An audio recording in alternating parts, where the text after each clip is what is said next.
Hello, this is Dan over at Carburetor and Distributor Specialties. Today I wanted to go over Chinese knockoff carburetors. What I have here on my workbench is I have the one on the right is a EMPI brand. See right here, EMPI branded Chinese knockoff Weber carburetor. And the one on the left is a legitimate Weber, made in Spain carburetor. Both of them are the 3236 version. Both of them came into the shop with some drivability issues. The one on the right came in on a 82 Jeep CJ5. The owner had owned the Jeep, or has owned the Jeep, for a couple of months, and it's never ran right for him. He towed the Jeep in, had quite a bit of drivability issues. I immediately recognized that this was a knockoff Chinese Weber. I told him there's not a lot that I can do with it, and if we got to get into the carburetor, we should probably just end up replacing it, which he was fine with. And as I started working through the, vacuum leaks and ignition issues and what have you, I got this Jeep to run really well. And but the problem that I had is I could make this carburetor run awesome if it was on choke. And I could make this carburetor run awesome if it was warmed up and off of choke. But I could not get this carburetor to transition from choke to no choke.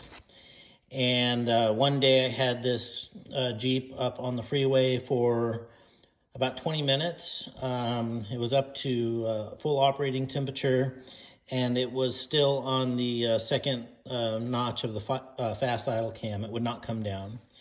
And so I thought I'd take this opportunity to just kind of show you some of the issues that I think are leading to this problem. And I got a new Weber on order, a legitimate Weber, and but nonetheless, I thought I would share this with you. I've put probably 4 or 5 hours into this carburetor, trying to get it to transition over. I've not been successful. I can't pass, I can't charge the customer for that. That's not right. But I can at least learn from the experience and try to share it with you guys.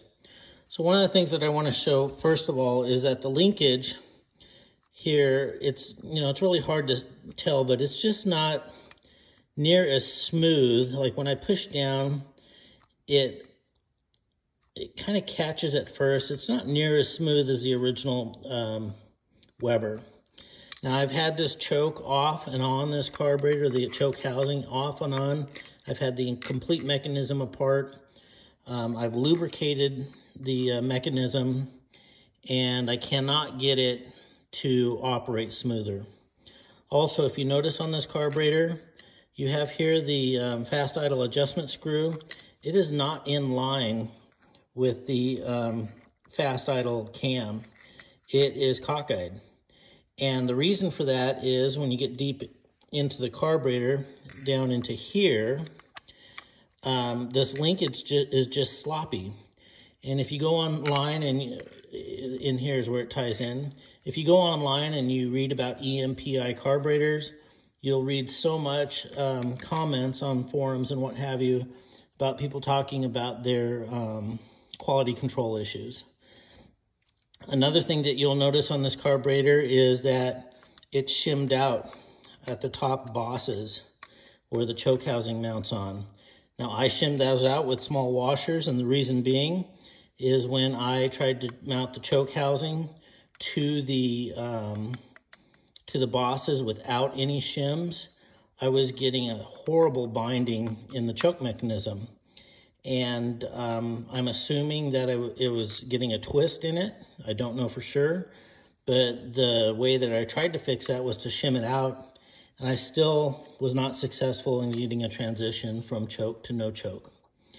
Another thing that I'd like to show you here is the fast idle cam itself. You'll see that the fast idle cam is very worn, and it's actually mushroomed over. And, you know, this thing is constantly moving back and forth along, you know, rotating, and this screw is riding on it. Well, it's worn it down, and it is mushroomed over. One of the things that I can show you here is I've taken a file already, but if I file the edge of the fast idle cam,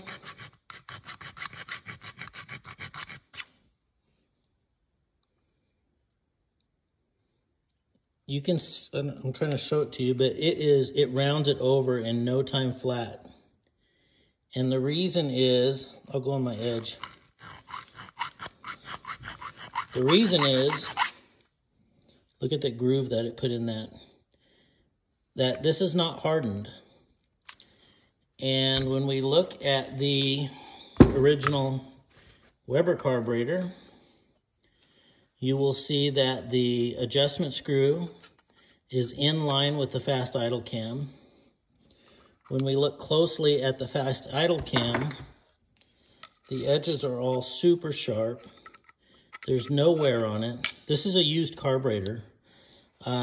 This carburetor has been in service, I understand, for 7 or 8 years at least. And but you can see that there's no wear here whatsoever. When I pull this around, and if I try to file on the edge on this carburetor,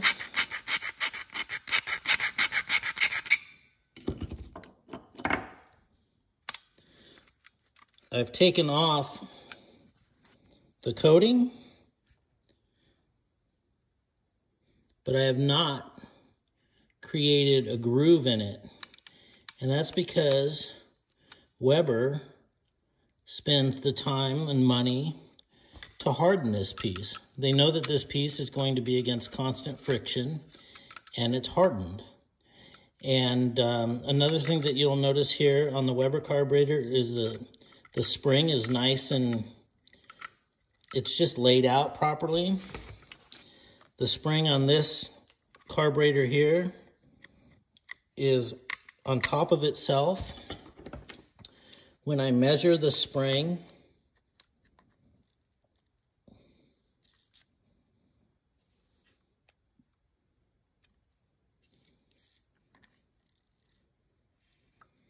I'm at about 25 thousandths. And when I measure the spring, that's 25 thousandths on the EMPI. When I measure the spring on the Weber, I'm at about 22 thousandths. 3 thousandths of an inch. Not a huge difference, but it is a difference. And all of these little differences create problems. You know, Weber took the time and money to engineer this carburetor. And I'm sure that during that engineering process, they found out that this idle cam should be hardened. And what happens, you know, unfortunately, is that this gets sent overseas and it is quickly replicated. However, they don't go through the time or effort or care to identify and deal with these issues, such as putting this proper spring in, which is going to give you the proper tension, dealing with the hardening. And so when somebody calls me up and says, hey, I got a carburetor I want to rebuild, and I, you know, quote them a price, and they say, well, I can just get a brand new one on eBay. These are the issues that they're going to encounter, and it's likely that their car will never run properly. But again, I thought it was a great opportunity to share this, show you some of the few things that I found. I have a new Weber on order for this Jeep, and I'm looking forward to getting it installed and getting it back to the customer. And hopefully the customer is very pleased and has a good running, reliable vehicle that operates as it should. Again, the website is gasandspark.com. You can reach me there. You can check out my services of carburetor rebuilding or restoration and distributor rebuilding and recurving. The name of the company is Carburetor and Distributor Specialties. I appreciate you guys viewing this. Hit the like button. Have a good day.